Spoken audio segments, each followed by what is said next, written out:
some interesting facts about Richard Adams, the author of Watership Down.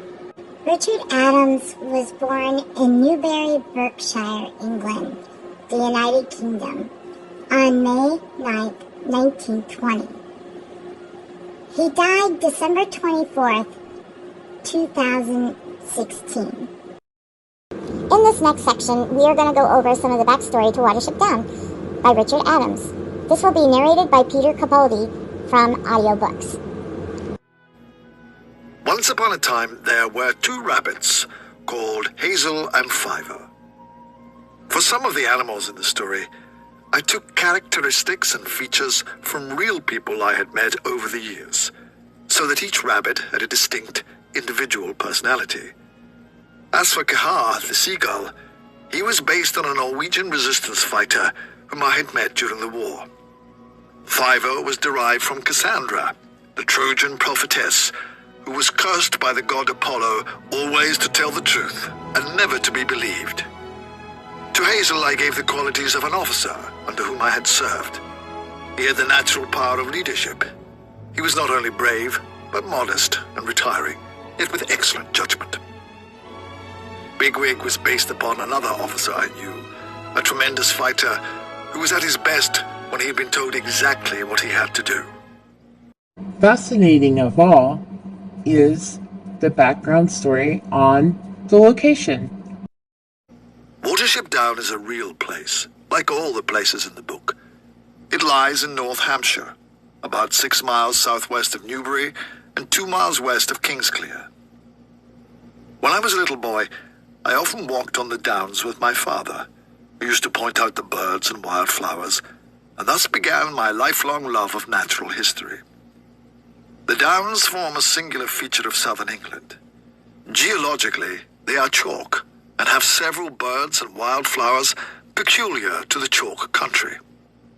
The Ordnance Survey map for this area is sheet 174, which includes Watership Down in square 4957.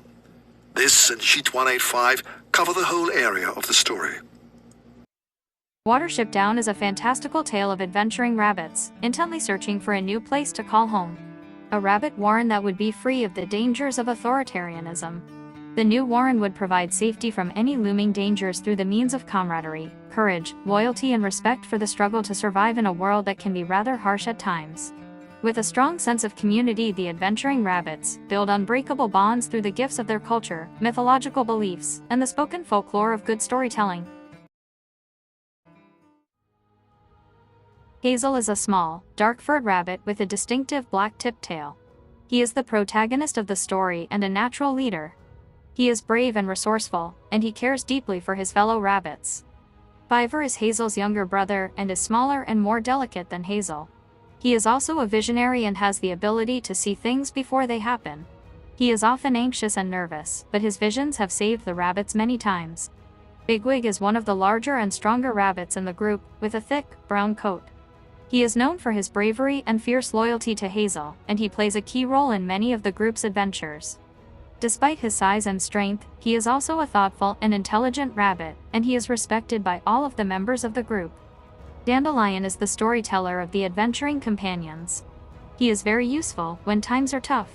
When rabbits are tired, weary, and frightened, Dandelion helps to soothe the soul by telling epic tales that include the rabbit's creator, Lord Frith, along with many other heavenly heroes. These stories lift the spirits of the tired rabbits and help them to continue in their search for a new warren. Pipkin is one of the younger rabbits in the group and is described as being small and brown. He is loyal to Hazel and the other rabbits, and he is known for his bravery and determination. Hawkbit is a large, strong rabbit with a rough, gray coat. He is one of the more skeptical and pessimistic members of the group, often doubting the plans and ideas of Hazel and the other rabbits. Despite this, he is a loyal member of the group, and will do what it takes to protect his fellow rabbits. Speedwell is a small, slender rabbit with a pale brown coat. He is known for his speed and agility, and he often serves as a scout for the group.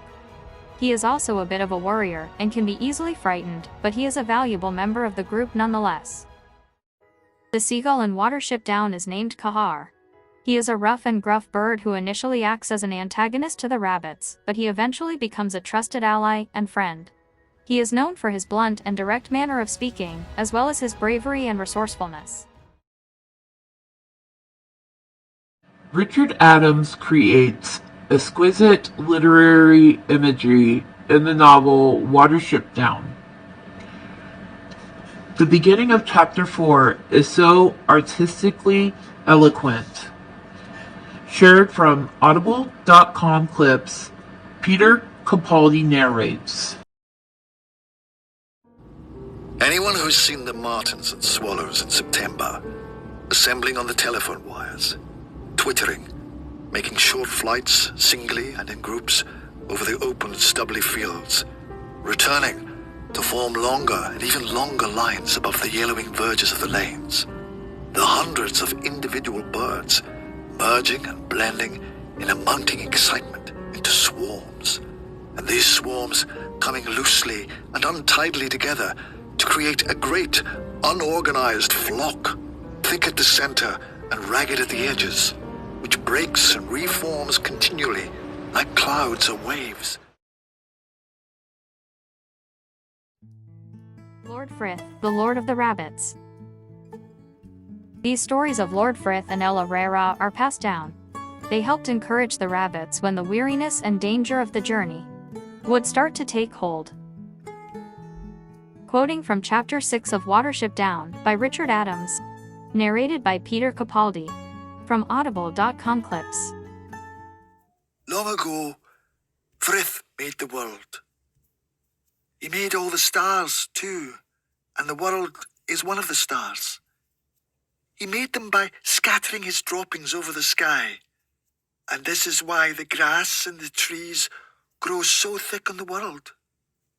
Frith makes the rivers flow. They follow him as he goes through the sky, and when he leaves the sky, they look for him all night.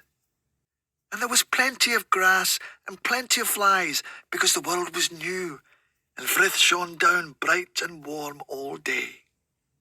Now, Elarera was among the animals in those days, and he had many wives. He had so many wives that there was no counting them. And the wives had so many young that even Frith could not count them. And they ate the grass and the dandelions and the lettuces and the clover, and Elarera was the father of them all. After a time, the grass began to grow thin, and the rabbits wandered everywhere, multiplying and eating as they went. Then Frith said to Elarera, "Prince Rabbit, if you cannot control your people, I shall find ways to control them." Then Ella Rara knew that Frith was too clever for him, and he was frightened. Richard Adams, Chapter 6. Narration by Peter Capaldi. Audible.com. Frith felt himself in friendship with Elarera because of his resourcefulness, and because he would not give up even when he thought the fox and the weasel were coming. And he said, "Very well, I will bless your bottom as it sticks out of the hole. Bottom, be strength and warning and speed forever, and save the life of your master. Be it so." And as he spoke, Elarera's tail grew shining white and flashed like a star, and his back legs grew long and powerful, and he thumped the hillside until the very beetles fell off the grass stems. He came out of the hole and tore across the hill faster than any creature in the world. And Frith called after him, "Elarera, your people cannot rule the world, for I will not have it so. All the world will be your enemy, prince with 1,000 enemies, and whenever they catch you, they will kill you. But first, they must catch you, digger, listener, runner, prince with the swift warning. Be cunning and full of tricks, and your people shall never be destroyed." And Elarera knew then that although he would not be mocked, yet Frith was his friend.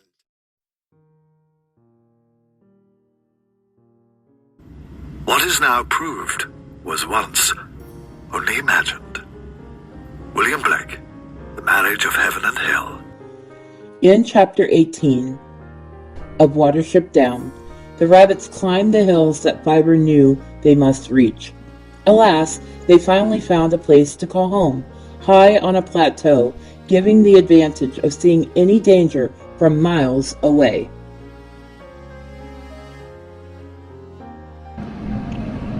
With a place to call home, the rabbits must now find does. Kahar helps the rabbits by flying above the vast expanse of the area and hunt for a warren. Kahar sees the large warren of Ephraphah. The company has hopes that this large warren could surely spare some does. A team is sent out to negotiate with the chief rabbit of Ephraphah. The team finds themselves to be prisoners of Ephraphah by the overbearing ruler, General Woundwort.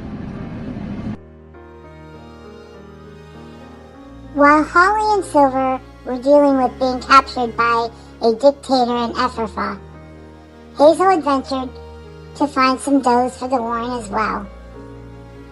Watership Down by Richard Adams, Chapter 24.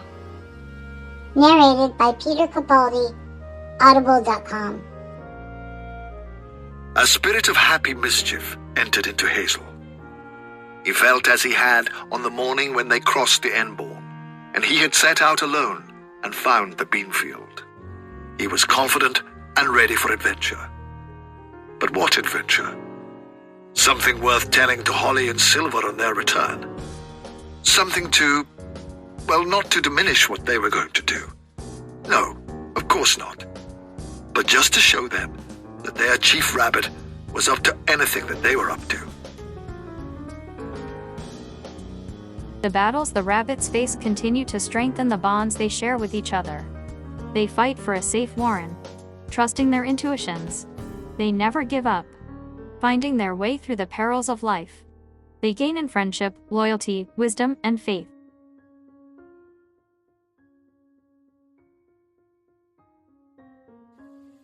Since leaving the warren of the snares, they had become warier, shrewder, a tenacious band who understood each other and worked together. There was no more quarreling. The truth about the warren had been a grim shock. They had come closer together, relying on and valuing each other's capacities. They knew now that it was on these and on nothing else that their lives depended, and they were not going to waste anything they possessed between them. In spite of Hazel's efforts beside the snare, there was not one of them who had not turned sick at heart to think that Bigwig was dead and wondered, like Blackberry, what would become of them now. Without Hazel, without Blackberry, Buckthorn, and Pipkin, Bigwig would have died. The battles were fought and won. The tricks were well played. General Woundwort was dead. The does were happy in having their kits. The stories of Lord Frith were being told. Hazelraw is a greatly admired chief rabbit. Much blood was shed and fears were unforgettably felt. A new warren was created that was free of bondage. New stories were being told so as to never forget the journey from the now destroyed Sandalford warren. There became a respect for all walks of life, including a few humans. First things first, I'ma say all the words inside my head. I'm fired up and tired of the way that things have been. Oh, ooh, the way that things have been. Oh, ooh. Second thing second, don't you tell me what you think that I can be. I'm the one at the same, I'm the master of my sea. Oh, ooh, the master of my sea. Oh, taking my soul into the masses, writing my poems for the few that looked at me, took to me, shook to me, feeling me, singing my heartache from the pain, taking my message from the veins, speaking my lesson from the brain, seeing the beauty through the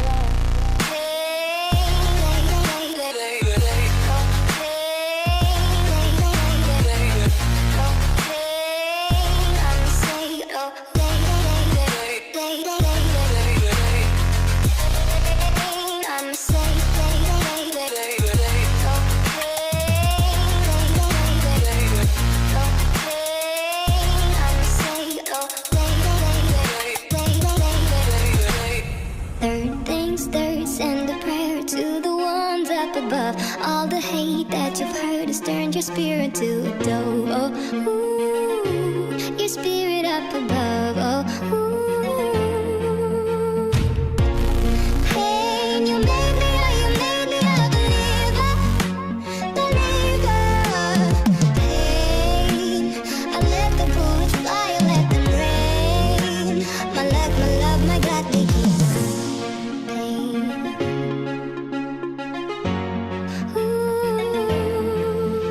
I was broken from a young age, taking my soul into the masses, writing my poems for the few that looked at me, took to me, shook to me, feeling me, singing my heartache from the pain, taking my message from the veins, speaking my